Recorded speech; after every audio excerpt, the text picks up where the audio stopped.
I arrived at my wife's mother's house without telling anyone after my work trip. I found my son shivering on the street in a t-shirt and shorts in 5 degrees Fahrenheit weather. Inside the house, the whole family was eating turkey at the holiday table. I kicked the door open and said 6 words. Their faces went white. The cabin pressure dropped as we descended into Chicago O'Hare, and I felt that familiar knot in my stomach that had nothing to do with turbulence. I'd been running on fumes and black coffee for the past 72 hours, bouncing between glass conference rooms in Manhattan, where Series B investors grilled me about LexForge's machine learning algorithms like they were personally offended by artificial intelligence. The due diligence process had been brutal. Spreadsheets dissecting our SaaS metrics, product roadmaps scrutinized down to the last feature update, and a particularly tense discussion about a potential acquisition that had our boards sweating through their Tom Ford suits. Marcus Hale, they call me, CEO and founder of LexForge, the legal tech startup that's supposedly revolutionizing how law firms handle contract compliance. We use AI to catch the stuff that overworked associates miss at 2 a.m., the liability clauses that could sink a deal, the regulatory gaps that make general counsels wake up in cold sweats. It's a damn good product, if I do say so myself, and the venture capital guys seem to agree. Our series of funding had come in hot, and now we were closing Series B with enough runway to scale nationally. Not bad for a guy who started coding legal algorithms in his garage 3 years ago. But right now, all that corporate success felt like monopoly money compared to what was waiting for me at home, or what I thought was waiting for me. The plane touched down at 4:47 a.m. according to my phone, which had been buzzing with Slack notifications I'd been ignoring since we hit cruising altitude. My general counsel Priya Shah had sent me a deck about compliance updates. My CFO Luis had forwarded some portfolio diversification recommendations, and somewhere in the digital noise was a text from Aurora, my wife, saying they'd moved Thanksgiving dinner to her mother's place to keep things simple. Simple, right? Nothing about the Kingsley family had ever been simple. I grabbed my carry-on from the overhead bin, nodding to the flight attendant who'd been serving me whiskey neat for the past 4 hours. The jetway smelled like industrial carpet and recycled air, a sharp contrast to the leather and mahogany of the Manhattan offices I'd just left. In the terminal, I passed a Starbucks that wasn't open yet, and a Hudson News selling magazines with headlines about market volatility and tech IPOs. The usual suspects. My Tesla was waiting in the parking garage where I'd left it, looking sleek and out of place next to the salt-stained SUVs and pickup trucks. Chicago winters are unforgiving, especially to guys like me who spend most of their time in climate-controlled boardrooms discussing acquisition strategies and equity stakes. I tossed my briefcase in the passenger seat, hung up my Tom Ford suit jacket, a splurge from when we closed our first major client, a white shoe law firm that paid us 7 figures to overhaul their contract review process, and grabbed the down coat I kept in the trunk for emergencies. The dashboard read 5 degrees Fahrenheit as I pulled out of O'Hare, which was brutal even by Chicago standards. The roads were mostly empty except for the occasional snow plow and a few early shift workers heading to jobs that actually mattered. I took the Kennedy to the Edens, muscle memory guiding me toward Winnetka, where the Kingsleys lived in the kind of house that screamed, "We have generational wealth, and we're not afraid to use it." Maureen Kingsley, my mother-in-law, ran her family like a Fortune 500 company with herself as the perpetual CEO. Every holiday was a board meeting where the metrics were appearances and social positioning. The woman could turn a simple dinner into a networking event, complete with strategic seating arrangements and conversations that felt like hostile takeover negotiations. She'd hired a $48,000 venue for her anniversary party last year. Yes, 48 grand for one night, and had spent the entire evening making sure everyone knew it.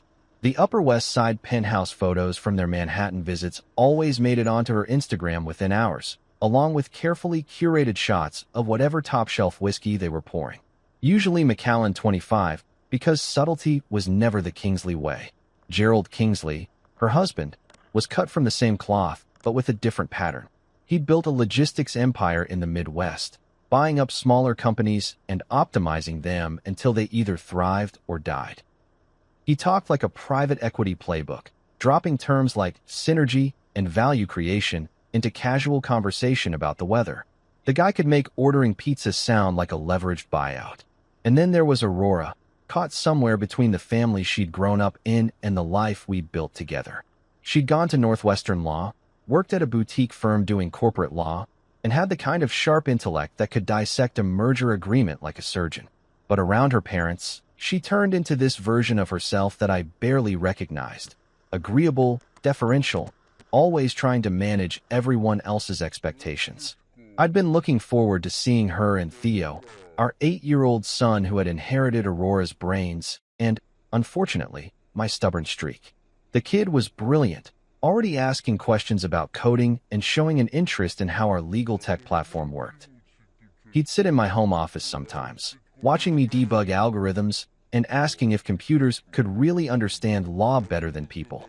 The GPS guided me off the highway and through the winding roads of Winnetka, past houses that looked like investment portfolios made manifest. This was old money country, where the driveways were longer than most people's mortgages and the property taxes could fund a small startup. I'd never felt entirely comfortable here, even after LexForge started generating serious revenue. There's a difference between earned wealth and inherited wealth, and the Kingsleys made sure everyone knew which category they fell into. As I turned onto Birchwood Lane, I could see warm lights spilling from the windows of the Kingsley house.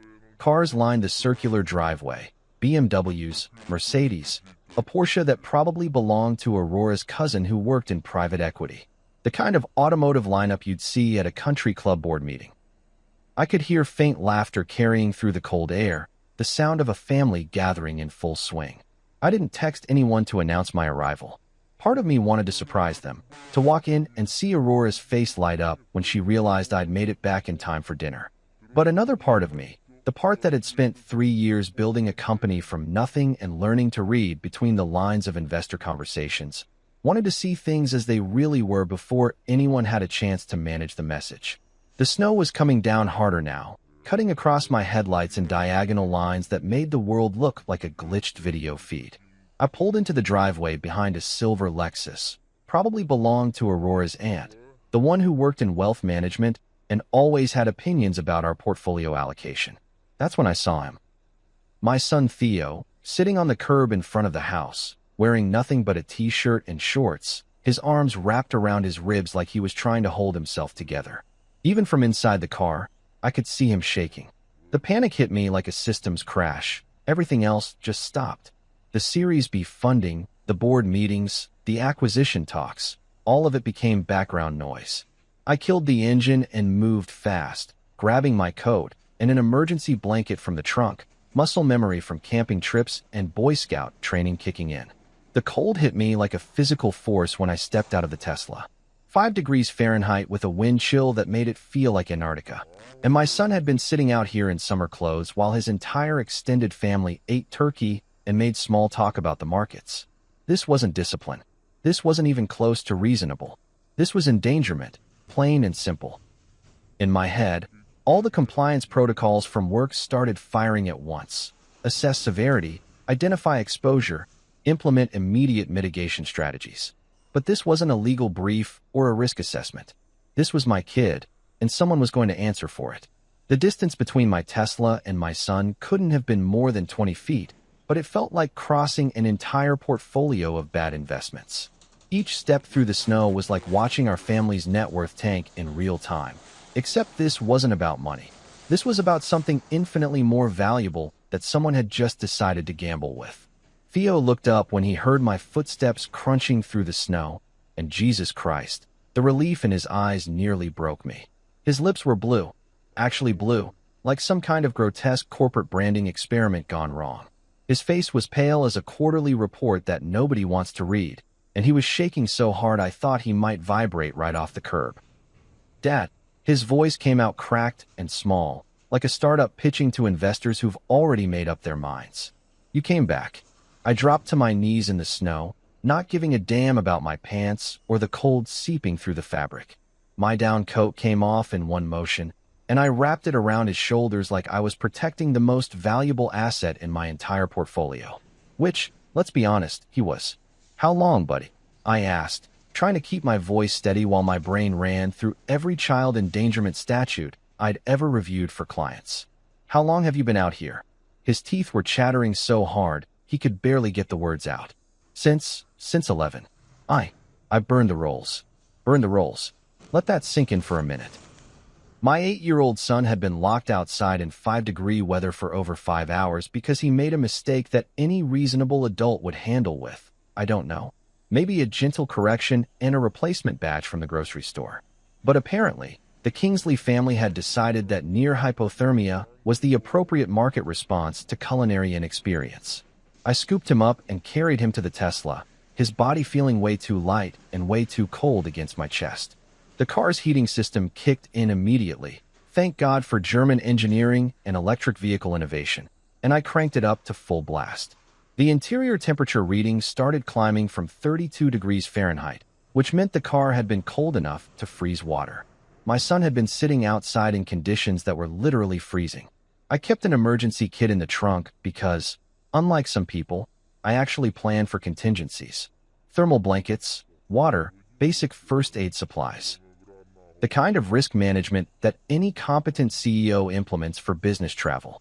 I grabbed a space blanket and wrapped it around Theo's legs, the silver material crinkling like aluminum foil as I tucked it around him. Okay, let's do a quick systems check, I said, falling back into the kind of methodical assessment that had served me well in board meetings and crisis management scenarios. I examined his fingers, checking for the telltale white patches of frost nip that could escalate to full-blown frostbite if left untreated. His fingertips were pale and cold, but the circulation seemed intact. His ears were red and obviously painful, but I didn't see any of the waxy, grayish coloring that would indicate serious tissue damage. Still, this was well beyond the threshold of what any reasonable person would consider safe. In the corporate world, we have risk assessment matrices that would flag this scenario as immediate intervention required. If I'd subjected an employee to these conditions, I'd be facing lawsuits that would make our series B funding look like lunch money. Dad, I'm sorry about the rolls, Theo whispered, and that's when the fury really started building in my chest.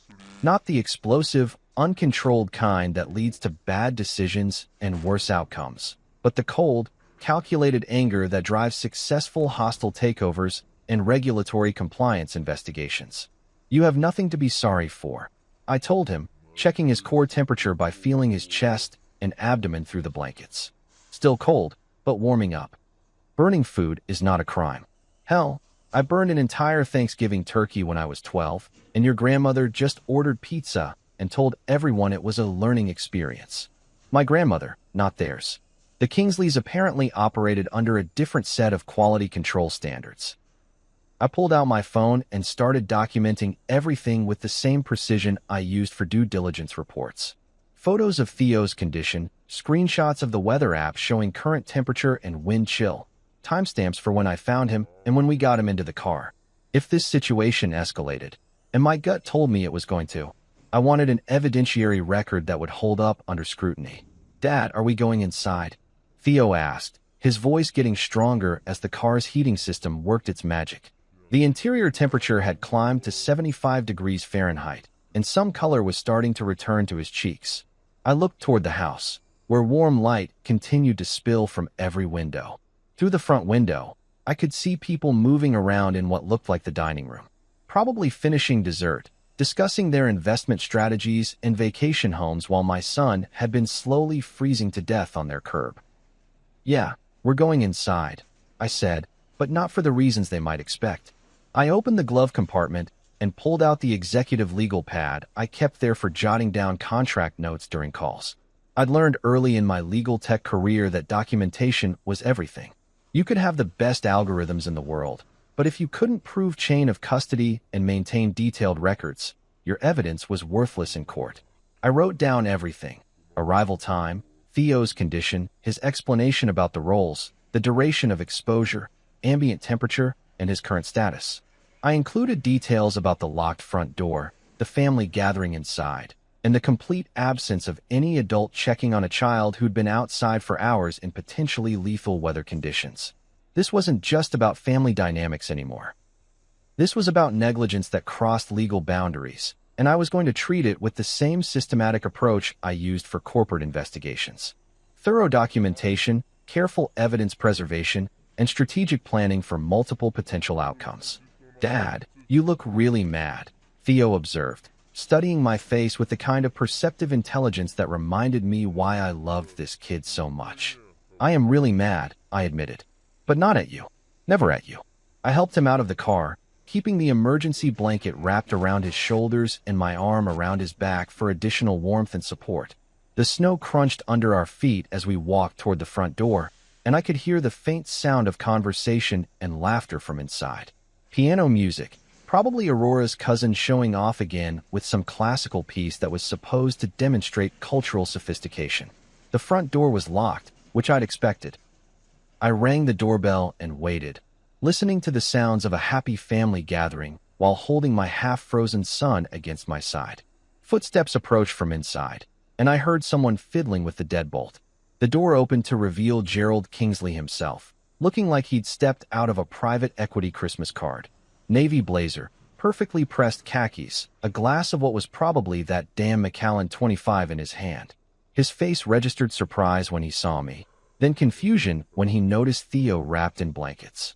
"Marcus, we weren't expecting you until tomorrow. Aurora said your board meetings ran long." I looked him dead in the eye, my son shivering beside me despite the blankets, and felt that cold fury crystallize into something sharp and focused. "We need to talk," I said. "Right now." Gerald stepped aside with the kind of calculated politeness that screams damage control, but I could see the wheels spinning behind his eyes like a CFO, trying to figure out how to spin a quarterly loss. The warm air from inside the house hit us like walking into a different universe. Turkey, cinnamon, some kind of expensive candle that probably cost more than most people's monthly car payments, and the unmistakable sound of a family gathering that had been going perfectly fine without us. Come in, Gerald said, his voice carrying that practice charm he probably used in board meetings when he was about to restructure someone's entire department out of existence. "Aurora will be so surprised. We saved you both plates." "Saved us plates." Right. While my son was developing hypothermia on their front lawn, they'd been thoughtful enough to set aside some cranberry sauce and stuffing. The corporate hospitality was truly overwhelming. I guided Theo through the foyer, past the marble table with the fresh orchid arrangement that probably cost more than most people's weekly grocery budget. The house smelled like wealth, that particular blend of expensive cleaning products, fresh flowers, and the kind of furniture polish that only comes with pieces that have actual provenance. Everything was perfectly curated, from the artwork on the walls to the seasonal decorations that looked like they'd been installed by a professional staging company. The dining room opened up before us like a scene from some upscale magazine spread. The table was set with what I recognized as Maureen's wedding china, the spode pattern she'd inherited from her mother and trotted out for occasions when she needed to remind everyone of the family's social status. Crystal wine glasses caught the candlelight, and the centerpiece looked like something you'd see at a $48,000 corporate event, all autumn leaves and gold accents arranged with mathematical precision. And there they all were, the Kingsley extended family in their natural habitat. Maureen sat at the head of the table like she was chairing a shareholder meeting, wearing what looked like a designer sweater that probably cost more than most people's rent. Aurora's Aunt Patricia, the wealth management advisor who always had opinions about everyone else's portfolio allocation, was gesturing with a wine glass while explaining something to Aurora's cousin David, who worked in private equity and never let anyone forget it. Aurora herself sat about halfway down the table, and when she saw us walk in, her face went through a sequence of expressions that would have been fascinating to watch if I hadn't been so furious. Surprise, relief, confusion, and then, when she really looked at Theo wrapped in emergency blankets, something that might have been horror. The conversation didn't exactly stop, but it definitely downshifted, like a Tesla switching from sport mode to eco mode. People kept talking, but their eyes were on us, trying to process the scene we just walked into. Piano music continued to drift from the living room, some Chopin piece that David's wife Emma always played when she wanted to demonstrate her conservatory training. "Marcus." Maureen rose from her throne at the head of the table, napkin in hand, wearing the kind of smile that corporate communications departments spend millions trying to perfect. "What a wonderful surprise. Though you both look like you've been through quite an adventure." An adventure. That's what she called it. My son had been locked outside in potentially lethal weather conditions for over 5 hours, and she was spinning it like we'd just returned from a fun winter activity. The audacity was actually impressive in a sociopathic sort of way. I looked around the table, taking inventory like I was conducting a hostile takeover audit. 23 people by my count, all of them clearly well-fed and warm, all of them apparently comfortable with the knowledge that an 8-year-old had been exiled to the front yard for the crime of burning some dinner rolls. The cognitive dissonance was staggering. Theo pressed closer to my side, still shivering despite the blankets and the warm house air. His lips were starting to return to a normal color, but I could feel him trembling against my ribs. The kid was exhausted, probably dehydrated, and definitely traumatized by whatever power play had led to his outdoor exile. Aurora stood up, her chair scraping against the hardwood floor with a sound like fingernails on a compliance violation. "Marcus, what are you? How did you? We weren't expecting you until tomorrow." "Plans changed," I said, my voice carrying the kind of controlled calm that I used in board meetings when someone had seriously fucked up and was about to find out exactly how much their mistake was going to cost. "Caught an earlier flight. Good thing, too." Gerald had followed us into the dining room, still carrying his glass of Macallan 25 like it was some kind of prop in a performance about sophisticated family dynamics. "Well, this is perfect timing," he said, launching into what sounded like a prepared statement. "We were just discussing Theo's learning opportunity about consequences and responsibility." Learning opportunity. I had to admire the corporate speak, even as it made me want to throw him through the nearest window.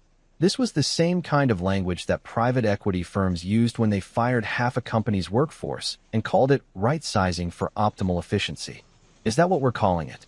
I asked, shifting Theo so that my arm was around his shoulders, keeping him close and warm. "A learning opportunity?"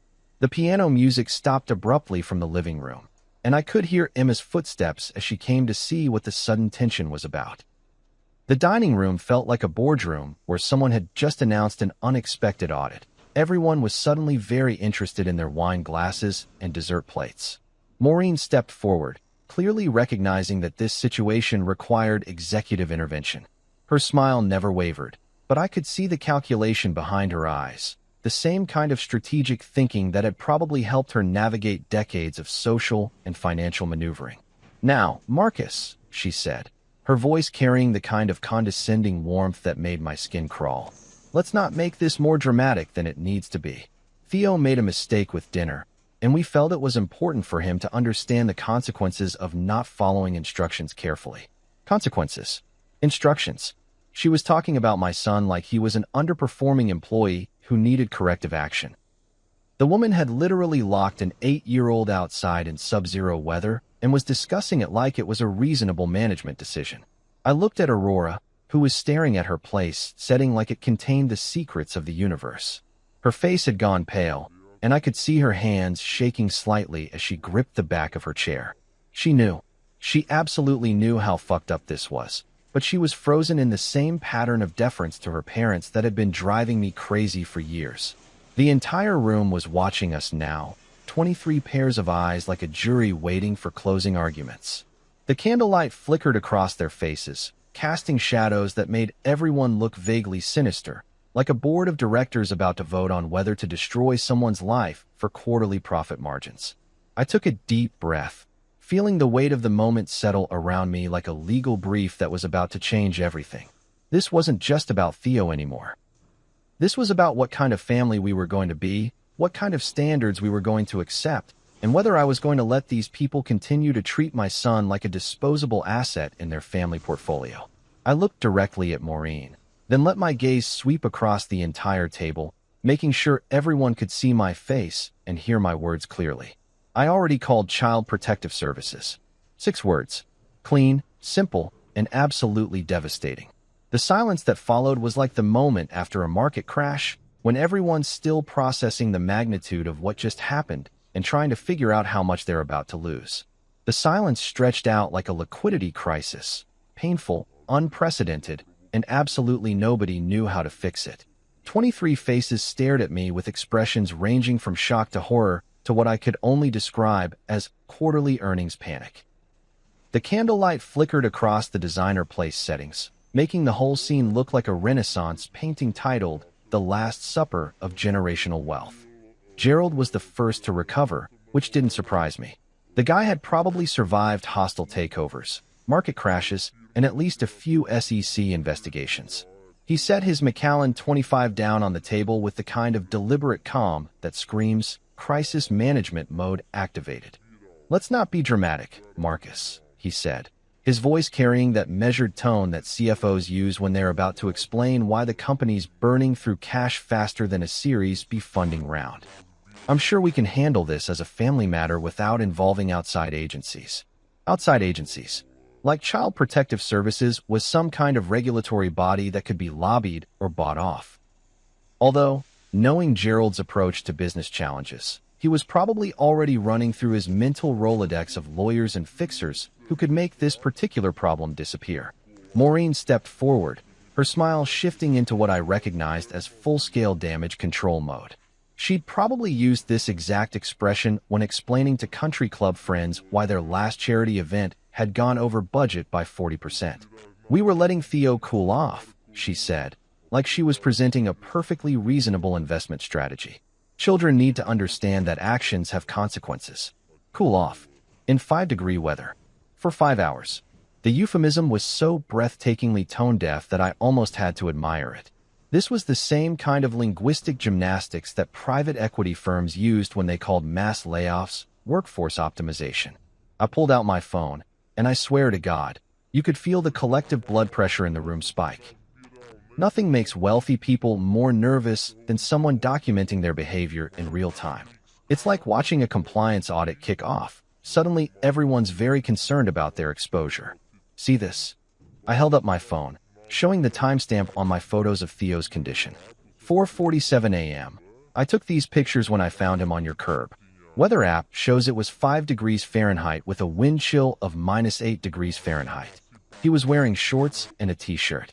I swiped to the next photo. "Here's the locked front door. And here's your security camera." I'm betting the footage shows exactly how long he was out there. The security camera comment hit, like insider trading allegations. Gerald's face went through several color changes, probably calculating the legal implications of having documented evidence of child endangerment stored on his own surveillance system. Nothing quite like having your own risk management protocols turn into a liability assessment. "Marcus, please," Aurora said, her voice carrying the kind of desperate calm that you hear from startup founders when their series of funding just fell through. "Not in front of everyone.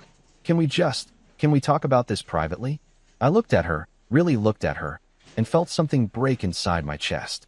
This was the woman who could dissect a merger agreement like a forensic accountant, who'd graduated magna cum laude from Northwestern Law, who could argue constitutional law over dinner and make it sound like casual conversation. But put her in a room with her parents, and she turned into this person who prioritized appearance management over child safety. "That's exactly the point, Aurora," I said, my voice staying level despite the fury building behind my sternum. Everyone watched. Everyone sat here eating turkey while an 8-year-old was developing hypothermia 20 feet away. Patricia, the wealth management aunt, cleared her throat like she was about to deliver a portfolio recommendation. "Marcus, I think you might be overreacting. Children are more resilient than we give them credit for." Overreacting. Right. Because statistical analysis of child mortality rates in sub-zero temperatures was clearly just helicopter parenting taken to extremes. Resilient enough to survive exposure that would kill an adult? I asked. Because that's what we're talking about here. Medical-grade hypothermia. David, the private equity cousin, decided to chime in with what sounded like a prepared statement from his firm's crisis communications team. "Look, Marcus, we all want what's best for Theo. But involving government agencies seems like an unnecessary escalation that could damage everyone's interests." Everyone's interests. Like this was some kind of stakeholder management situation where we needed to balance competing priorities instead of, I don't know, maybe prioritizing the physical safety of a child. The corporate speak was making my head hurt. "You know what damages everyone's interests?" I said, pulling up the photos again. "Documented evidence of child endangerment." Which is exactly what I have here. I swiped to a screenshot I'd taken of the weather warnings. National Weather Service issued a frostbite advisory for tonight. 15 minutes of exposure in these conditions can cause permanent tissue damage. Theo was out there for over 5 hours. The room was so quiet you could hear the stock market crashing. Someone's wine glass clinked against a plate, and it sounded like a gavel in a courtroom. Emma had appeared in the doorway from the living room, still in her concert dress, looking like she'd walked into a board meeting where someone had just announced bankruptcy. Gerald tried another approach, switching from damage control to what looked like negotiation strategy. Marcus, I understand you're upset, but think about this rationally. Theo is fine. Theo is fine because I showed up. I interrupted, my voice cutting through his corporate doublespeak like a hostile takeover announcement. If I'd waited until tomorrow like you expected, we might be having a very different conversation. I could see Maureen's mind working, probably running through the same kind of risk assessment matrix that she used for her investment portfolio. Calculate exposure, identify potential losses, develop mitigation strategies. The problem was, she was treating this like a reputation management crisis instead of what it actually was, a criminal investigation waiting to happen. This is ridiculous, she said, her smile finally cracking around the edges. We're his grandparents. We love him. We would never. You locked an 8-year-old outside in sub-zero weather for 5 hours, I said, each word hitting like a line item in an indictment. Love doesn't enter into it. We're talking about criminal negligence. Aurora's cousin muttered something about family loyalty and consequences building character, but I was done listening to their focused group-tested talking points. These people were treating child endangerment like a difference of opinion about asset allocation. Here's what's going to happen, I said, shifting Theo closer to my side while I pulled up my contacts list. I'm calling our family attorney, Cal Brooks. I'm calling Dr. Nguyen to document Theo's condition. And I'm following through with CPS because this isn't a family matter anymore. It's a legal matter. The dining room felt like a boardroom where someone had just announced a federal investigation. Everyone was suddenly very interested in their dessert plates, probably running through their own exposure calculations and wondering how much this was going to cost them in legal fees and reputation damage. Gerald made one last attempt at executive authority, straightening his blazer like he was about to deliver quarterly results to disappointed shareholders. Marcus, you're making a mistake. Think about what this means for Aurora's career, for your company's reputation. Is this really the hill you want to die on? I looked at him, then at the rest of the table, then down at my son who was still shivering in my arms despite being inside for 10 minutes. The choice was so clear it felt like reading a contract with terms written in 72-point font. Yeah, I said, it is. The dining room had turned into the kind of tense standoff you see in corporate boardrooms right before someone gets escorted out by security. Everyone was frozen in their seats like they were waiting for the quarterly earnings call to officially tank their stock price. The only sound was the grandfather clock in the hallway ticking away like a countdown timer to a hostile takeover. I wasn't interested in prolonging this particular board meeting. Theo, go get your bag, I said, keeping my voice calm and controlled despite feeling like I was about to execute the most important acquisition of my career. We're leaving. Theo looked up at me with those wide brown eyes that reminded me so much of Aurora when we first met in law school. All my stuff, everything that's yours, I confirmed, positioning myself between him and the table full of people who'd just demonstrated their approach to child welfare. Take your time, buddy. I'll be right behind you. As Theo headed toward the stairs, still wrapped in my emergency blanket like a tiny refugee from a financial disaster, Maureen finally dropped the corporate hospitality act. Her voice turned sharp as a leverage buyout negotiation gone wrong. You don't make decisions here, Marcus, she said, standing up from her chair like she was calling an emergency shareholder meeting to order. This is our house, our family, our rules. I turned to look at her, and I swear I could feel my expression shift into the same mode I used when venture capitalists tried to lowball our Series B valuation. Cool, calculating, absolutely zero room for negotiation. Watch me, I said. The smile I gave her was probably the same one that made competing legal tech startups nervous during acquisition talks. Pleasant on the surface, but with enough underlying steel to cut through a compliance audit. I'd learned that particular expression from watching Gerald himself during business negotiations, actually. Funny how these things come full circle. I followed Theo upstairs, leaving behind a dining room full of people who were probably trying to figure out how to spin this disaster into something that wouldn't end up on the front page of the Chicago Tribune's business section. The second floor of the Kingsley house was all hardwood floors and family photos that looked like they'd been curated by a marketing team. Every image carefully selected to project success, stability, and generational wealth. Theo's guest room was at the end of the hall, and walking into it was like conducting a forensic audit of a failed startup. His belongings were scattered around like he'd never been allowed to fully settle in, like he was always just a temporary visitor in someone else's corporate headquarters. A few toys on the dresser, some clothes folded in a corner, his tablet charging on the nightstand. It looked like the room of a kid who'd learned not to get too comfortable. While Theo gathered his things, I pulled out my phone and started executing what I thought of as emergency protocols. First text went to Priya Shah, my general counsel, who was probably somewhere in Manhattan having a civilized post-Thanksgiving dinner that didn't involve child endangerment. Document incident. CPS notified. Prepare emergency filings. Freeze all joint discretionary cards. Priya's response came back within 30 seconds, which was why I paid her enough to afford her own Upper West Side penthouse. On it. Second text went to Cal Brooks, our family attorney, who specialized in the kind of high-net-worth domestic situations that usually involved prenups and asset protection rather than criminal negligence. Emergency custody situation developing. Need immediate consultation. Cal's reply was equally efficient, standing by. Send details. Third text went to my private banker at JP Morgan Private Bank, where we kept our liquid assets and had established various trust structures back when LexForge started generating serious revenue. This was where things got interesting from a financial firewall perspective. Execute emergency trust transfer per prenup addendum 7.3. All education funds into irrevocable structure. Effective immediately. The response was a simple confirmation code, which meant that within the next hour, a significant portion of our liquid assets would be locked into an irrevocable education trust for Theo that Aurora couldn't touch without court approval. The prenuptial agreement we'd signed had included provisions for exactly this kind of scenario, protection of assets in case of domestic instability that could affect our child's welfare.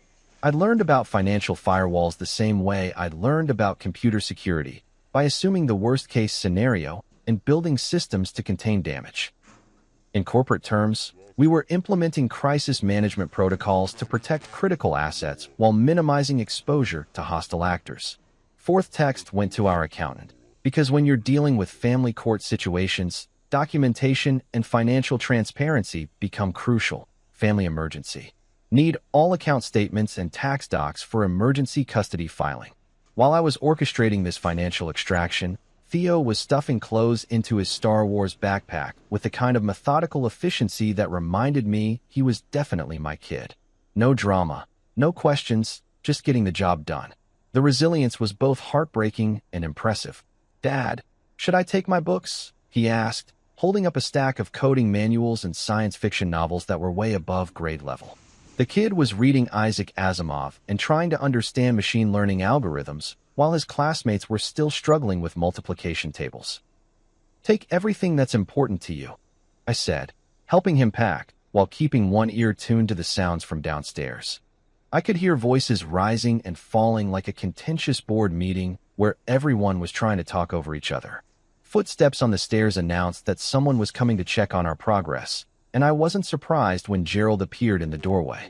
He'd shed the dinner party host persona and was now operating in full CEO crisis mode, sleeves rolled up, jaw set, ready to negotiate his way out of a public relations nightmare.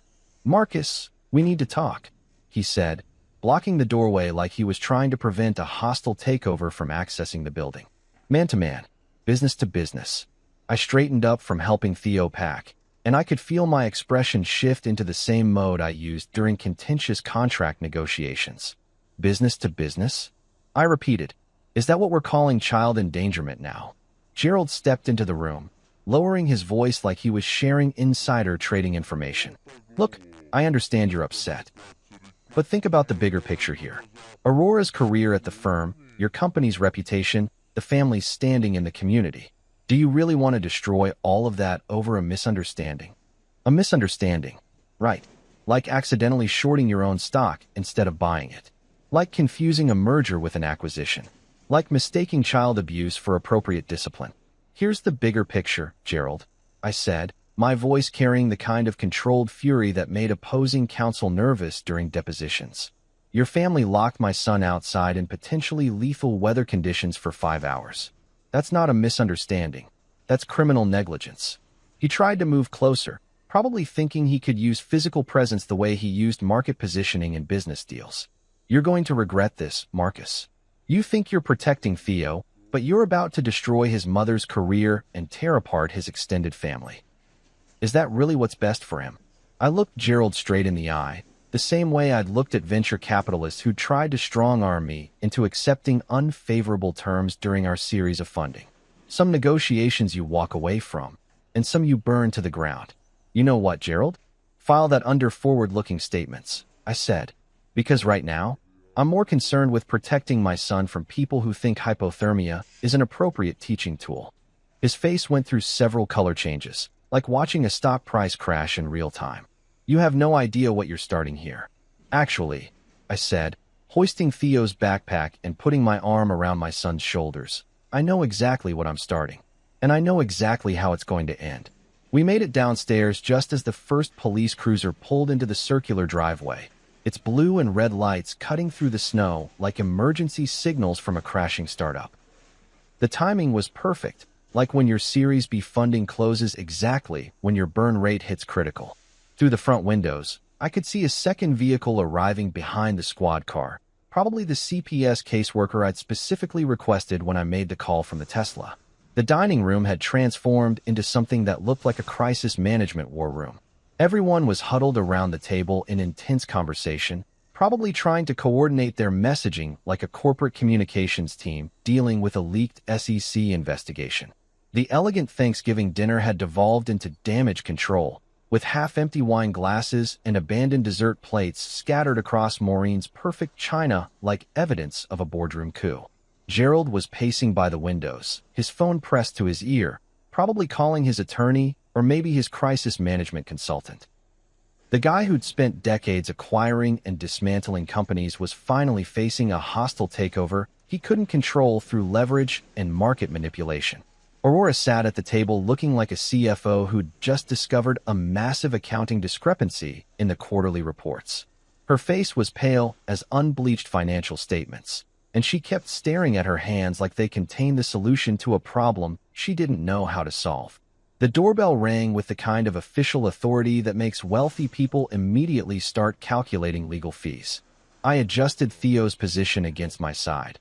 He was still wrapped in the emergency blanket, still too quiet, still bearing the physical evidence of what these people considered appropriate family discipline. "I'll get it," I announced to the room, and the silence that followed was like the moment before a market crash when everyone's still hoping the algorithms are wrong. Officer Hart turned out to be exactly what you'd want in a cop dealing with child welfare cases. Mid-40s, calm demeanor, the kind of methodical approach that suggested extensive training in family crisis situations. She had the look of someone who'd seen enough domestic situations to know the difference between family drama and actual endangerment. Behind her stood caseworker Kara Velasquez from DCFS, carrying a tablet and wearing the kind of professional expression that suggested she'd spent her career documenting the various ways adults failed children. She looked like she could assess a family dysfunction scenario with the same precision that venture capitalists use to evaluate startup viability. "Mr. Hale?" Officer Hart asked, checking her notes like she was confirming the details of a legal brief. "You called about a child welfare concern?" "Yes," I said, stepping aside to let them into the foyer where the marble surfaces and expensive artwork suddenly felt like evidence of misplaced priorities. "This is my son, Theo. I found him outside in 5-degree weather, locked out of the house for over 5 hours. Kara immediately focused on Theo with the kind of professional assessment that reminded me of due diligence meetings. Thorough, systematic, designed to uncover problems that might not be immediately obvious. "Hey there, Theo," she said, her voice carrying the warm authority of someone who specialized in making kids feel safe. "I'm Kara. Can you tell me how you're feeling right now?" "Cold," Theo said simply, which was probably the most honest thing anyone had said in this house all night. but better now that Dad's here. Officer Hart was taking notes while Kara conducted what looked like a preliminary medical assessment. Checking Theo's color, asking about numbness or pain, the kind of systematic evaluation that any competent risk management professional would implement when assessing potential liability exposure. From the dining room came the sound of chairs scraping and urgent whispered conversations, like a board meeting where someone had just announced an FBI raid. Gerald had finished his phone call and was approaching with Aurora close behind, both of them wearing expressions that suggested their legal counsel had just explained exactly how much trouble they were potentially facing. "Officers," Gerald said, switching into full corporate crisis mode. "I think there's been a misunderstanding here. This is a family matter that got blown out of proportion." Officer Hart looked up from her notes with the kind of expression that suggested she'd heard this particular line of reasoning before. "Sir, we need to get the facts first. Can you tell me your relationship to the child?" "I'm his grandfather," Gerald replied, probably thinking that family relationships would somehow mitigate the criminal negligence aspects of the situation. "We were having Thanksgiving dinner, and Theo needed some time to think about his behavior. In sub-zero weather. For 5 hours. The euphemism was so breathtakingly inappropriate that I could see Officer Hart's expression shift into what I recognized as professional skepticism. The same look that SEC investigators got when examining obviously fraudulent financial statements. "What kind of behavior required outdoor time in these weather conditions?" Kara asked, her voice maintaining that carefully neutral tone that child welfare professionals probably learned in training. She was documenting everything on her tablet, building a case file with the same methodical approach that our legal team used for compliance audits. Maureen stepped forward, clearly recognizing that this situation required executive intervention. "He burned some dinner rolls and wasn't following kitchen safety instructions. We felt it was important for him to understand consequences." The room got quiet in a way that reminded me of board meetings when someone accidentally admits to securities violations on the record. Officer Hart and Kara exchanged a look that suggested they'd just heard enough to confirm that this wasn't a misunderstanding. This was exactly what it appeared to be. "So you locked an 8-year-old outside in 5-degree weather because he burned some food?" Officer Hart asked, her tone suggesting she was giving them one last chance to realize how insane that sounded when spoken out loud. "We didn't lock him out," Aurora said suddenly, her voice carrying the kind of desperate legal precision that suggested she was trying to create reasonable doubt where none existed. The door was just closed." "Was it unlocked?" Kara asked, looking directly at Aurora with the kind of focused attention that made it clear this was a critical question. The silence stretched out like a liquidity crisis. Aurora's face went through several expressions: lawyer, daughter, mother, before finally settling on something that looked like defeat. "No," she whispered. "It was locked." Officer Hart wrote that down with the kind of deliberate emphasis that suggested it would be appearing in official reports and potentially court documents.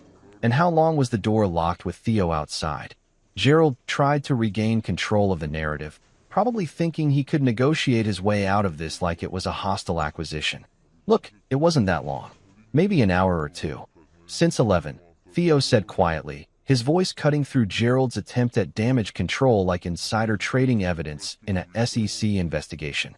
"I know because I heard the clock chime." Kara checked her tablet for the time. "It's now 6:15 p.m. That's over 7 hours. The dining room had gone completely silent except for the grandfather clock that had apparently been Theo's only companion during his outdoor exile. 23 relatives who'd been perfectly comfortable eating turkey while a child developed hypothermia on their front lawn were suddenly discovering what accountability looked like when it came with badges and legal authority. "We're going to need to speak with Theo privately," Officer Hart said, her tone making it clear this wasn't a request. "And we'll need a full medical evaluation to document his condition." I looked at Maureen, whose perfectly curated Thanksgiving dinner had just turned into a criminal investigation, then at Gerald, whose crisis management skills were proving inadequate for the first time in his corporate career. "Whatever you need," I said. "We're here to cooperate fully." Because unlike some people in this room, I actually understood the difference between family loyalty and criminal negligence. And I knew which one was more important when my son's safety was on the line.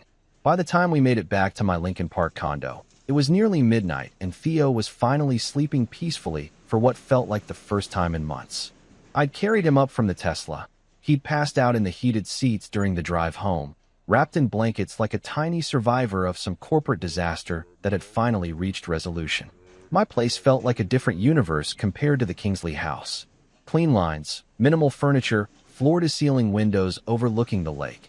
The kind of space that actually felt designed for living rather than impressing potential investors at dinner parties. No marble foyers or museum-quality artwork. Just a home where an 8-year-old could burn dinner rolls without getting exiled to the frozen tundra. I'd tucked Theo into the guest bedroom that was officially his room now, watching him sleep with the kind of relief that probably felt similar to closing a successful Series B funding round after months of uncertainty. His color was back to normal, his breathing was steady, and for the first time all day, he looked like a kid instead of a refugee from someone else's power struggle. The kitchen island had become my makeshift command center, laptop open, documents spread across the granite surface like I was conducting the most important board meeting of my career. Which, in a way, I was. This wasn't just about tonight. This was about restructuring our entire family dynamic to protect the only asset that actually mattered. My phone buzzed with an incoming video call, and Priya Shah's face appeared on the screen, looking remarkably composed for someone who'd probably been fielding emergency legal texts during her own Thanksgiving dinner. Behind her, I could see what looked like her Upper West Side apartment, all exposed brick and carefully curated law books that screamed successful general counsel with equity positions in multiple startups.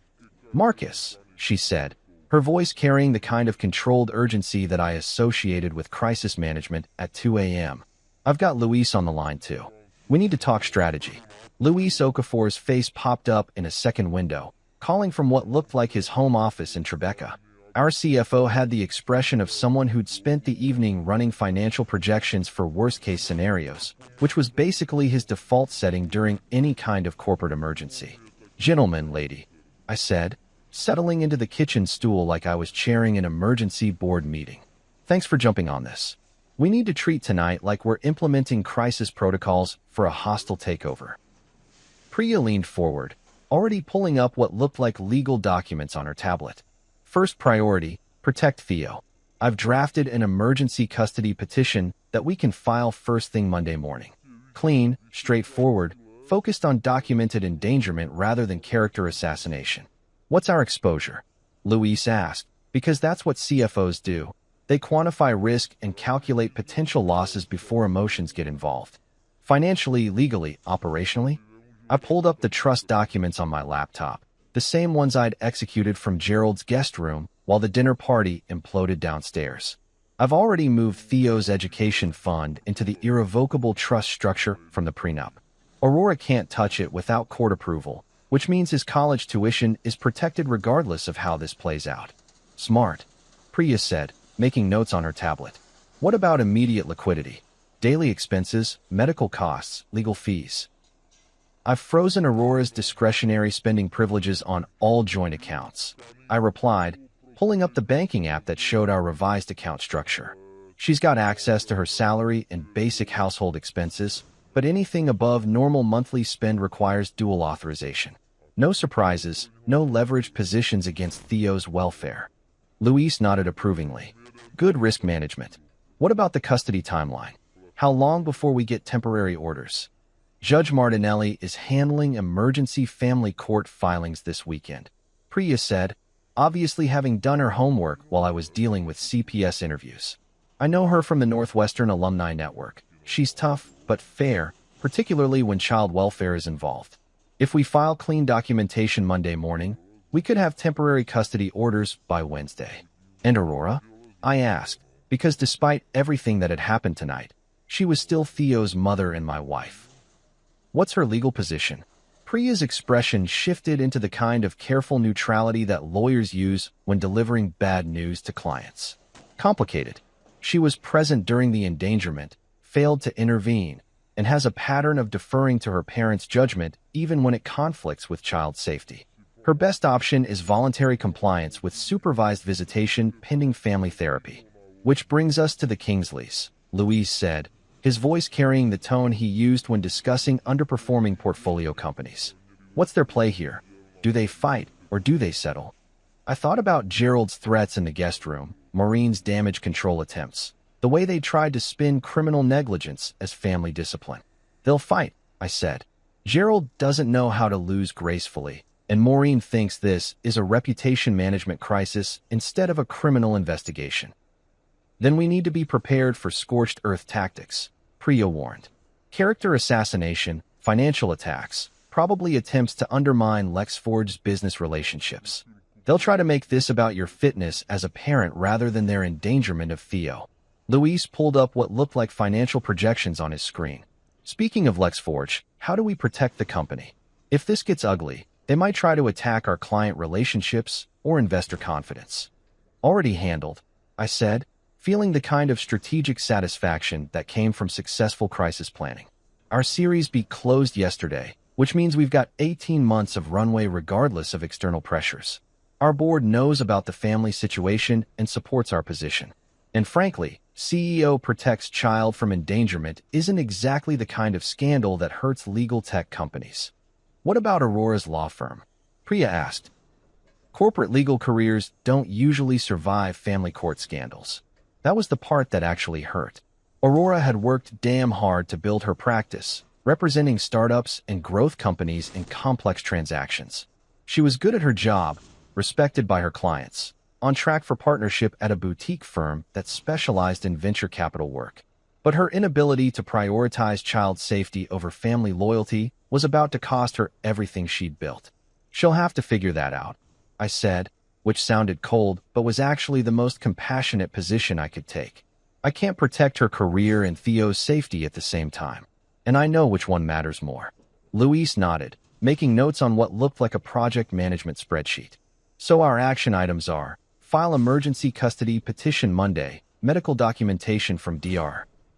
Nguyen, freeze all discretionary financial access, coordinate with CPS on ongoing investigation, and prepare for extended litigation if the Kingsleys decide to fight. One more thing, I said, reaching for the bottle of Macallan 25 that I kept on the top shelf for occasions that actually warranted 25-year-old scotch. We need to document everything. Every interaction, every conversation, every attempt at intimidation. If this goes to court, I want a paper trail that would make SEC investigators proud. I poured 3 fingers of whiskey into a crystal tumbler, the amber liquid catching the kitchen lights like liquid gold. The scotch had been a gift from our Series A lead investor, saved for celebrating major milestones. Protecting my son from hypothermia seemed like exactly the kind of milestone worth commemorating. To restructuring, I said, raising the glass toward the laptop screen where my legal and financial team were working through the night to protect the most important asset in my portfolio. To restructuring, Priya and Luis replied in unison, probably toasting with whatever they had handy in their respective apartments. I took a sip of the Macallan, feeling the warmth spread through my chest like the satisfaction of closing a deal that everyone said was impossible. Down the hall, Theo was sleeping safely in his own bed, in his own home, protected by legal and financial firewalls that would keep him safe regardless of what the Kingsleys tried to pull. Some board meetings you walk away from feeling like you've lost something important. This one felt like I'd finally won something that actually mattered. Family court at 9 a.m. on a Monday felt like the world's most depressing board meeting, except instead of discussing quarterly projections and market penetration strategies, we were litigating whether locking an 8-year-old outside in sub-zero weather constituted child endangerment. The Cook County Courthouse had that particular blend of institutional beige and fluorescent lighting that made everyone look like they were attending a shareholders meeting for a company that was about to declare bankruptcy.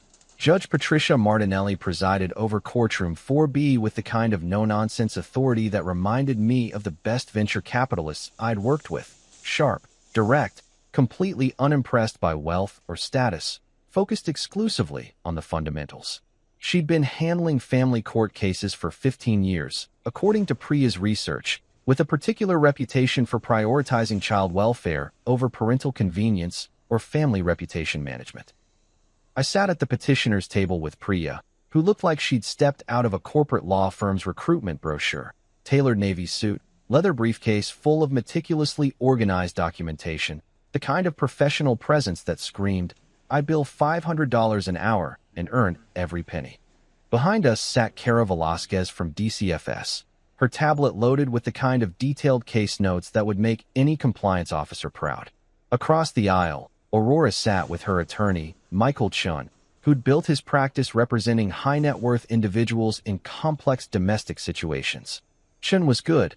I'd actually referred clients to him back when I thought family law was something that happened to other people. Aurora looked like she hadn't slept since Thanksgiving, wearing a black pantsuit that made her look more like she was attending a funeral than a custody hearing.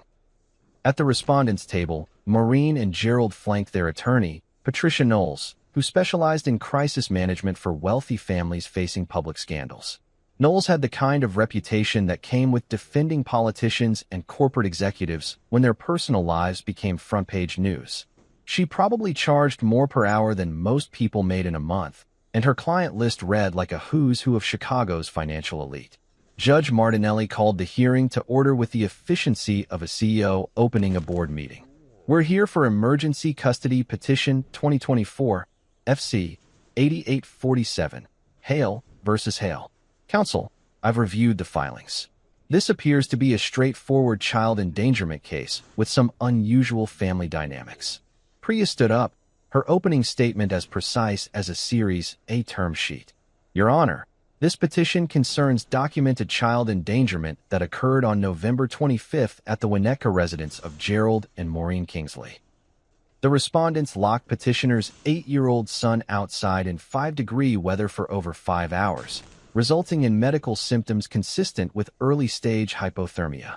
She pulled out a tablet and began walking through our evidence like she was presenting due diligence findings to a skeptical investor. Exhibit A: photographs documenting the child's condition upon discovery. Exhibit B: Weather Service data confirming temperature and wind chill. Exhibit C: medical evaluation from Dr. Elizabeth Nguyen documenting physical symptoms. Exhibit D: DCFS incident report and initial findings. Judge Martinelli reviewed each exhibit with the kind of methodical attention that reminded me of investors examining financial statements for red flags. Her expression grew increasingly grim as she worked through the documentation, particularly when she reached Dr. Nguyen's medical report. "Ms. Knowles," the judge said, looking across at the Kingsley's attorney, "I'm hoping you have some compelling explanation for why your clients felt that sub-zero exposure was an appropriate disciplinary measure." Knowles stood up, clearly recognizing that she was defending the corporate equivalent of insider trading. Technically possible, but morally indefensible.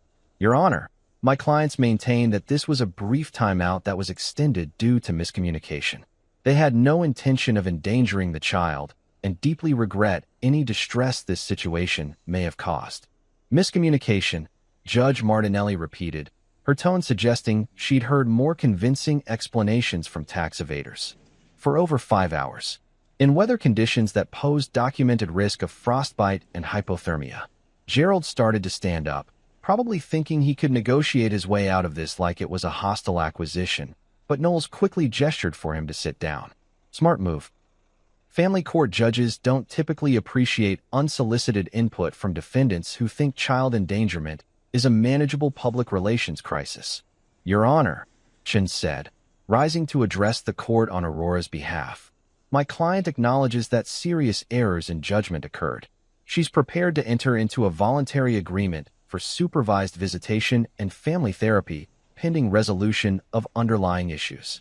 Judge Martinelli turned her attention to Aurora, studying her with the kind of focused assessment that venture capitalists used when evaluating founder competency.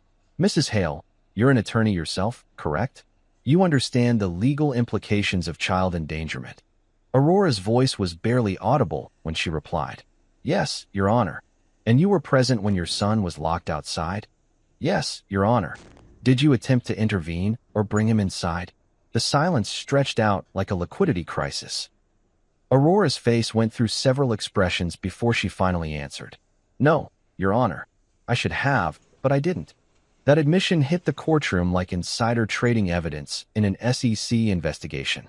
Judge Martinelli made notes on her legal pad, while Knowles probably calculated how much this was going to cost her clients in reputation damage and legal fees. Dr. Nguyen. Judge Martinelli called, looking toward the back of the courtroom where our pediatrician sat ready to testify. Can you summarize your medical findings? Dr. Nguyen approached the witness stand with the kind of professional demeanor that made me grateful we'd built a relationship with her through 3 years of Theo's regular checkups. She was the kind of physician who treated medicine like engineering, precise, evidence-based, completely unimpressed by wealth or status. The child presented with symptoms consistent with prolonged cold exposure, she testified, referring to her notes like she was presenting clinical trial data. Skin pallor, decreased core temperature, early signs of frostnip on fingers and ears. Additionally, I documented older bruising on his arms and legs that suggests a pattern of physical discipline. The older bruising comment sent a visible shock through the courtroom. Gerald's face went white as a quarterly loss report, and Maureen looked like she'd just discovered that her investment portfolio had been built on fraudulent assets. In your professional opinion, Judge Martinelli asked, was this child in immediate physical danger? Yes, Dr. Nguyen replied without hesitation. Continued exposure in those conditions could have resulted in serious frostbite, hypothermia, or worse. The fact that he maintained consciousness and core body temperature is fortunate, not inevitable. Judge Martinelli reviewed her notes one more time, her expression suggesting she'd reached the kind of definitive conclusion that ended board meetings and sealed corporate fates. Based on the evidence presented, she said, I'm granting the petitioner's request for emergency temporary custody. The child will remain with Mr. Hale pending further proceedings. Mrs. Hale will have supervised visitation twice weekly, contingent on enrollment in family therapy and parenting classes. She turned her attention to the Kingsley's table, her voice taking on the kind of authoritative tone that made corporate executives nervous. Mr. and Mrs. Kingsley, you will have no unsupervised contact with the child until this court determines that you pose no risk to his welfare. I'm also ordering a full DCFS investigation into your household and any other minor children who may have been exposed to similar treatment. The gavel came down with the finality of a market close, officially restructuring our family dynamics under court supervision. Gerald looked like he'd just watched his empire get acquired by hostile investors, while Maureen appeared to be calculating the reputational damage to their social standing. As we filed out of the courtroom, I felt the kind of satisfaction that came from successfully defending against a hostile takeover. Theo was safe, the legal framework was in place, and anyone who wanted to challenge our new family structure would have to go through the courts. Sometimes the best acquisitions are the ones where you gain control of the only asset that really matters. A week after the custody hearing, our Series B officially closed at a $45 million valuation, which should have felt like the kind of milestone that warranted champagne and celebratory dinners at $48,000 venues. Instead, I was sitting in Lexford's conference room overlooking the Chicago River, explaining to our board of directors why their CEO had spent the past week in family court instead of focusing on scaling our legal tech platform to capture market share before competitors moved in. The board meeting felt different this time. Usually, these sessions were all about growth metrics, customer acquisition costs, and runway optimization. The standard venture capital theater where everyone pretended that hockey stick projections were actually achievable if you just threw enough machine learning algorithms at contract compliance problems. Today, there was an underlying tension that reminded me of damage control sessions after a data breach or regulatory investigation. Sarah Hoffman, our lead investor from Beacon Ventures, opened the discussion with the kind of diplomatic directness that made her one of the most successful Series B specialists in the Midwest. Marcus, we're obviously supportive of your family situation, but we need to understand any potential impact on company operations or market positioning. I looked around the table at the people who'd bet their funds' capital on my ability to revolutionize legal technology. Tom Chun from Azure Capital, whose portfolio included 3 unicorn startups and who'd personally written the largest check in our funding round. Elena Rodriguez from Techstars, who'd been tracking our progress since we were operating out of my garage. David Park, our independent board member, who'd built and sold 2 legal tech companies before joining us as an advisor. Fair question. I said, pulling up the quarterly metrics on the conference room monitor. Our customer retention rate is 94%. We've closed 3 enterprise deals in the past month, and our AI accuracy scores are outperforming every competitor in the contract analysis space. The family situation hasn't impacted company performance. If anything, it's reinforced why our mission matters. Tom leaned forward, his expression carrying the kind of focused intensity that venture capitalists deployed when they sense potential liability exposure. How so? We build systems that protect people, I replied, thinking about the systematic approach I'd use to document Theo's endangerment and build an evidentiary case that would hold up under legal scrutiny. Compliance protocols, risk assessment, evidence preservation. That's exactly what I've been living for the past week. Our technology exists to catch the problems that human oversight misses. I just applied those same principles to protect my son. Sarah nodded, making notes on her tablet. The board voted unanimously to support your position. What we need to know is whether there's any ongoing risk to the business from family-related litigation or reputation issues. I'd been expecting this question, and I'd prepared for it the same way I prepared for due diligence sessions. Comprehensive documentation, clear risk assessment, multiple scenario planning.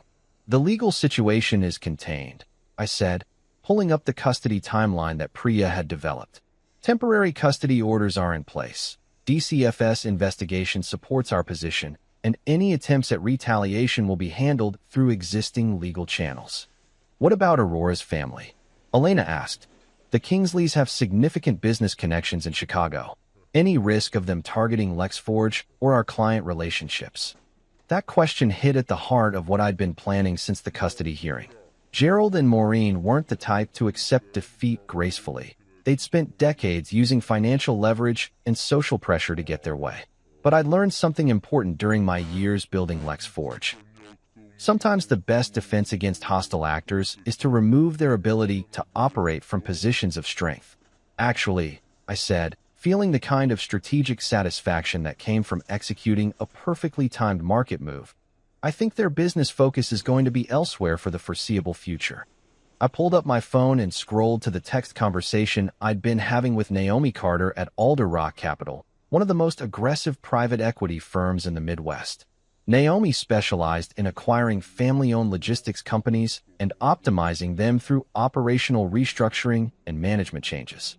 Gerald's logistics empire has some interesting vulnerabilities, I continued, thinking about the 3 phone calls I'd made after the custody hearing.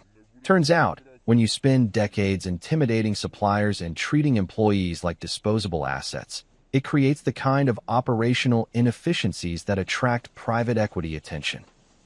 Tom's eyebrows went up. You're targeting his business? I'm not targeting anything, I said, which was technically true. I simply made some introductions to people who specialize in identifying undervalued logistics companies that could benefit from better governance and worker protections. The first call had been to Jake Morrison at Summit Ventures, who'd been circling Gerald's company for months, but hadn't found the right entry point. I'd mentioned, casually, during a conversation about supply chain management and legal tech, that Kingsley Logistics might be facing some leadership transitions that could create acquisition opportunities. The second call had been to Naomi at Alder Rock, who had a reputation for acquiring companies with problematic management structures and implementing what she called accountability-based restructuring. When I'd mentioned that Kingsley Logistics had potential governance issues that might benefit from professional oversight, she'd immediately started running preliminary valuations. The third call had been to Martinez and Associates, a compliance consulting firm that specialized in investigating workplace safety violations and labor law enforcement. When they'd asked for referrals to companies that might benefit from proactive compliance audits, Kingsley Logistics had seemed like a natural fit. Within 48 hours of making those introductions, I continued, Gerald received 2 acquisition offers and a notification that the Department of Labor was conducting a routine inspection of his worker safety protocols. David Park, who'd been through several acquisition scenarios during his career, was nodding with what looked like professional appreciation. And faced with external pressure from multiple directions, he took the deal. I finished. Clean acquisition by Alder Rock, contingent on implementing worker protections, governance reforms, and, most importantly, The immediate termination of Maureen's consulting contract, which had been paying her $200,000 annually for what appeared to be strategic advice, but looked suspiciously like self-dealing when examined by actual financial analysts.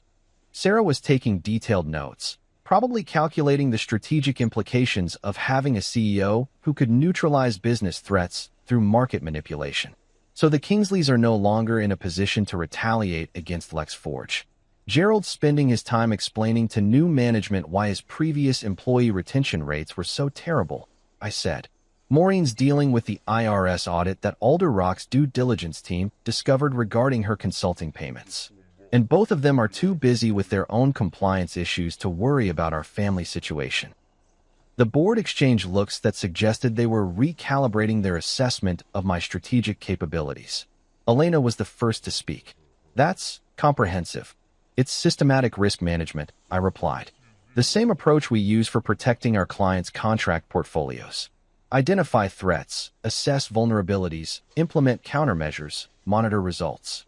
Tom leaned back in his chair, wearing the kind of expression that venture capitalists got when they realized their investment was in better hands than they'd initially thought. And Aurora? How is she handling the restructuring? That was the question I'd been dreading, because unlike Gerald and Maureen's business empire, Aurora's situation wasn't something I could fix through strategic market moves. She's starting therapy, I said, both individual and family counseling. She's also taking a leave of absence from her law firm to focus on meeting the court's requirements for supervised visitation. That's got to be difficult, Sarah said, and I could hear genuine sympathy in her voice. Giving up partner track at a boutique firm. She's not giving it up, I clarified. She's postponing it. The firm's being supportive. They understand that family crises happen, and they value her long-term potential more than short-term billable hours. Which was mostly true. Aurora's managing partner had been surprisingly understanding when she'd explained the situation, probably because the alternative was having a family court scandal associated with their corporate law practice. They'd structured her leave as a sabbatical for personal development, which would look better on her resume than suspended pending resolution of child endangerment investigation. So where does this leave us operationally? Elena asked, bringing the conversation back to business fundamentals. I pulled up our quarterly projections, feeling the familiar satisfaction of reviewing metrics that actually mattered. Series B funding gives us 18 months of runway to scale nationally. We've got pilot programs launching with 3AM Law 100 firms in Q1. Our machine learning accuracy is outperforming every competitor, and our customer acquisition costs are dropping as word-of-mouth referrals increase. And personally, David asked, how are you managing single parenthood and CEO responsibilities? I thought about Theo, who was currently at school learning Python programming in his computer science class and asking questions about artificial intelligence that most adults couldn't answer. The kid was thriving with the kind of stability and predictability that apparently came from living with a parent who prioritized his safety over social appearance management. Theo's doing great, I said. Better than great, actually. Turns out, kids flourish when they don't have to worry about being locked outside for burning dinner rolls. The board meeting ended with unanimous approval of our strategic direction and a renewal of confidence in my leadership, which felt like the kind of validation that actually meant something. Not because they approved of my family decisions, but because they recognized that the same systematic thinking that made LexForge successful could also be applied to protecting the people I cared about. Some acquisitions are about gaining market share. Others are about removing threats to your core assets. And sometimes, the most important restructuring you can do is making sure your family operates according to principles that actually matter. By April, Theo had the kind of color in his face that came from spending weekends at Lincoln Park Zoo instead of locked outside in sub-zero weather conditions. The kid was thriving in ways that reminded me why I'd started LexForge in the first place, to build systems that actually protected people instead of just managing appearances. He'd joined the robotics team at school, was learning Python programming with the same intensity that most 8-year-olds reserved for video games, and had started asking questions about machine learning algorithms that would have impressed our Series B investors. Dad, do you think AI could help kids who can't fight for themselves? He asked one Saturday morning while we were debugging code together in my home office. He was sitting cross-legged on the floor with his laptop, working through a tutorial on natural language processing that was probably more advanced than what most college computer science majors tackled. The question hit me harder than I'd expected, partly because it was so clearly his way of processing what had happened with the Kingsleys, and partly because it was exactly the kind of systems thinking that suggested he might actually understand what we were building at LexForge better than some of our board members. "That's a really smart question," I said, saving the compliance algorithm I'd been reviewing and giving him my full attention. "What made you think about it?" "Well," he said, his fingers hovering over the keyboard like he was trying to formulate a complex legal argument. "If computers can read contracts and find problems that people miss, maybe they could read other stuff too, like reports about kids, or messages, or patterns that show when adults aren't being safe." Jesus. The kid was basically describing predictive analytics for child welfare, which was probably a billion-dollar market opportunity if someone could figure out how to implement it without creating a surveillance state. More importantly, he was thinking about technology as a tool for protection rather than profit, which suggested I was doing something right as a parent. "That's exactly right," I said. "And actually, some people are already working on systems like that, using AI to identify patterns that might indicate when kids are in dangerous situations. We've been having conversations like this more frequently since the custody situation stabilized. Theo had started talking about maybe studying engineering in college, and then maybe law school later, for litigation that helps kids who can't fight for themselves. The combination of technical skills and legal advocacy was exactly the kind of interdisciplinary thinking that the next generation of legal technology would require. Our weekends had developed a rhythm that felt sustainable in ways that our previous family dynamics never had. We'd take the Tesla to campus tours at Northwestern and UChicago, talking about engineering programs and computer science departments like they were potential investment opportunities. We'd fly commercial when we traveled. No more private jet expectations or $48,000 venue requirements. Just normal family experiences that didn't require leveraging our Series B funding for lifestyle inflation. The financial restructuring had worked exactly as planned. Theo's education trust was generating solid returns in a diversified portfolio that would cover undergraduate and graduate school regardless of market volatility. Our monthly expenses had dropped significantly without the Kingsley family's influence pushing us toward luxury lifestyle, signaling that nobody actually needed. It turned out that happiness had a much lower burn rate than I'd previously calculated. On a warm evening in late April, my phone buzzed with a text from Aurora. "Finished my compliance plan with Dr. Peterson. Judge Martinelli approved expanded visitation. Can I come by for dinner tonight?" I'd been expecting this message for weeks. Aurora had been methodically working through the court-mandated therapy requirements with the same systematic approach she'd once used for complex corporate transactions. Individual counseling twice weekly, family therapy sessions focused on boundary setting and child advocacy, parenting classes that covered everything from age-appropriate discipline to recognizing signs of emotional manipulation.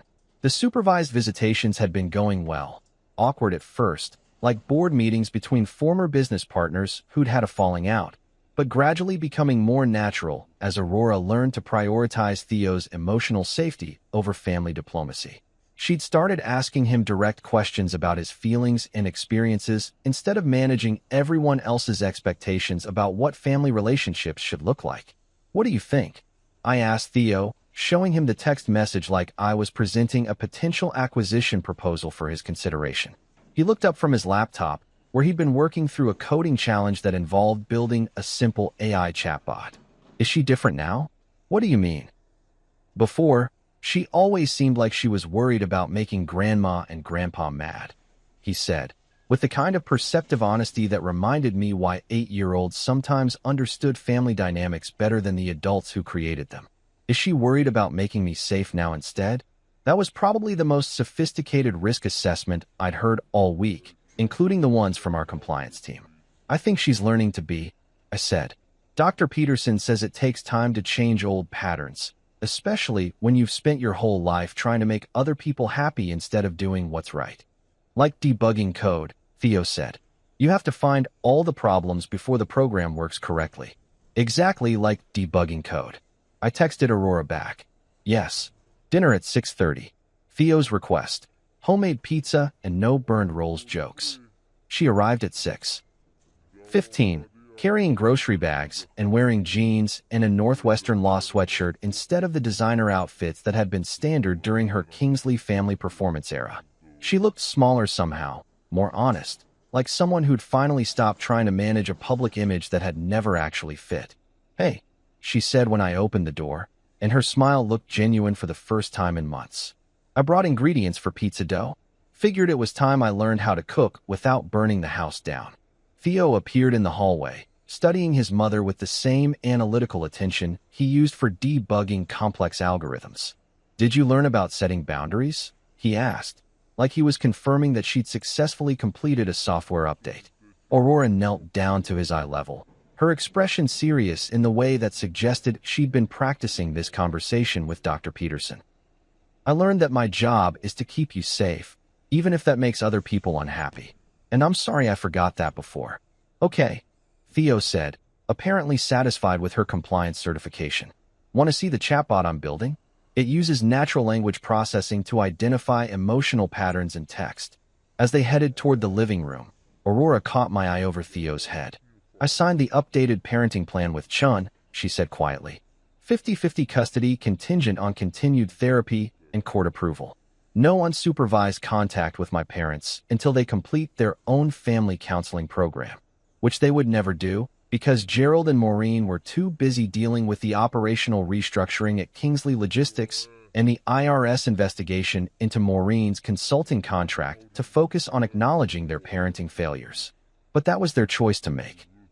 We made pizza dough from scratch, and Aurora only burned one batch of breadsticks, which Theo declared acceptable kitchen learning outcomes, with the kind of technical precision that made me proud of his systematic thinking.